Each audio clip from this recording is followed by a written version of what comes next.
Get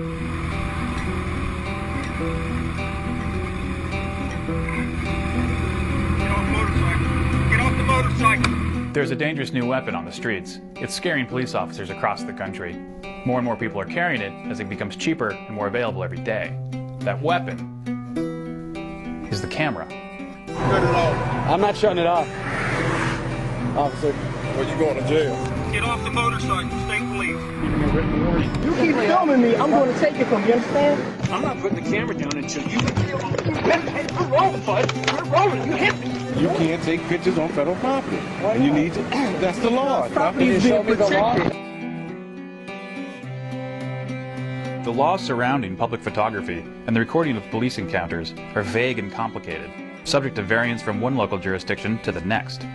Software developer and libertarian blogger Antonio Musumeci found himself in the midst of this legal fog in late 2009.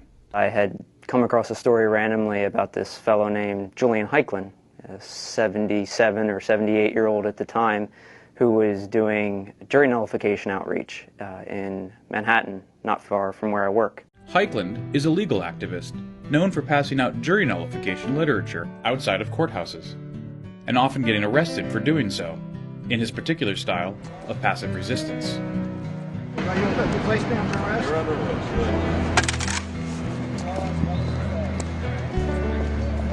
Antonio met up with Heiklin at the Daniel Patrick Moynihan United States Courthouse, the federal courthouse Julian had selected for the day's protest. Monday, November the 9th, at 11:30, I got there a little earlier than he was planning to be there. I had a little spy cam on my belt, and I had a Canon FS100 flash camera. It's about the size of a soda can. Eventually he showed up, and almost instantly two, I suspect, court officers showed up and looked like they were giving him some grief. You got something to do? Stand here, can I? Just seeing what's happening. They tell him he can't be there. He disagrees. Clifford Barn then shows up, the arresting officer. In the jurisdictions of which I'm aware, there's no prohibition on video recording or photographing things when you're standing in a public place and you're looking at another public place. Eugene Volokh, a law professor at UCLA, who runs the popular law blog The Volokh Conspiracy, explains that citizen ignorance of the law sometimes allows police to get away with more than they otherwise would. Not everybody knows what the law is, and sometimes not even all police officers know what the law is. Not film the building. Why, is it illegal? Is there a law? So there sometimes are myths that spring up about how this is supposedly illegal, that's supposedly illegal. You can't take pictures of federal property. 12 states have laws banning the audio recording of conversations in which both parties have not consented.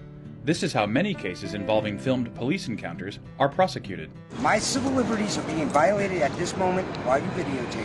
But as it happens, the unfortunate reality is that often police officers can intimidate people into not doing things they otherwise legally could. Officers employed intimidation tactics against Musumeci as they arrested protester Julian Heiklin. You work for? News agency. Oh, okay. Cool. Monsieur ID. I don't need to show you that. You absolutely do. I'm a listener of Free Talk Live. It's a libertarian radio show out of New Hampshire. The people who run the show often say, well, if you're approached by a cop and they ask, like, why are you there, why are you filming, tell them you're a producer for Free Talk Live, because anyone can call up the show and provide news. Well, I did that, and they assumed that it was commercial. And so he instantly arrested me without warning. Go ahead and sit down. You're under arrest, too. For what? No press card on you. Turn around. Sit down. Well, you're okay. Sit down. Two people are holding me. Officers actually arrested and charged Musumeci for a federal code prohibiting commercial photography of a federal building. They seized one of his cameras and issued a $75 citation.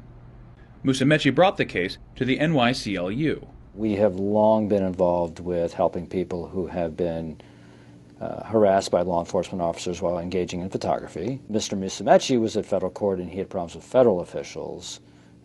And since 9/11 we have been concerned about and have received reports about harassment by federal officers at federal buildings here in New York City.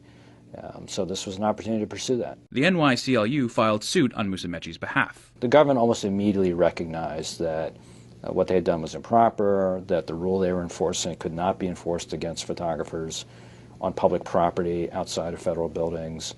and consequently very quickly agreed to a settlement in which they would recognize, as they have done, that this sort of photography is completely lawful and there's no prohibition against it. The government agreed in the settlement in this case to send a written directive to all Federal Protective Service officers informing them that there was no prohibition against photography from public property of federal courthouses. And the rule is very clear: people can engage in public photography of federal buildings. While the issue of filming on federal property may be closer to resolution, the question of recording encounters with police is still an open one.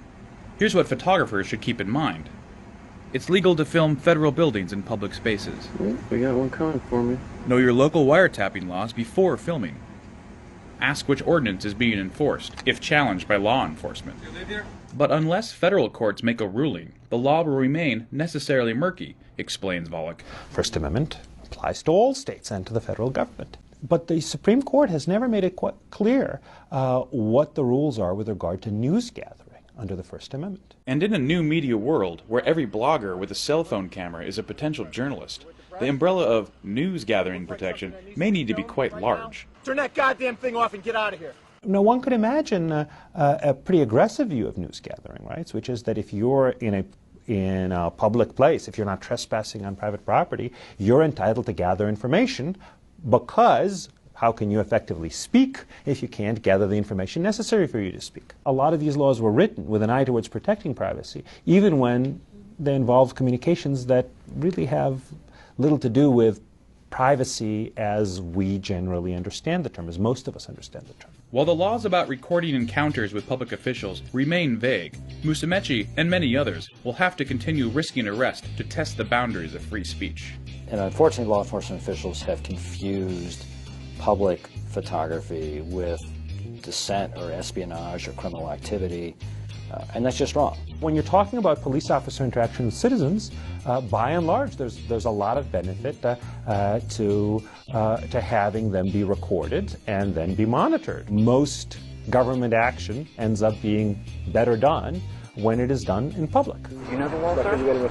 Absolutely, I'm an officer. There's nothing better than being able to, provide objective reality, this film footage, and then just putting your little spin on it and just say, well, make your own decision, or that there's just nothing the government can do about it without outright banning, cell phone cameras.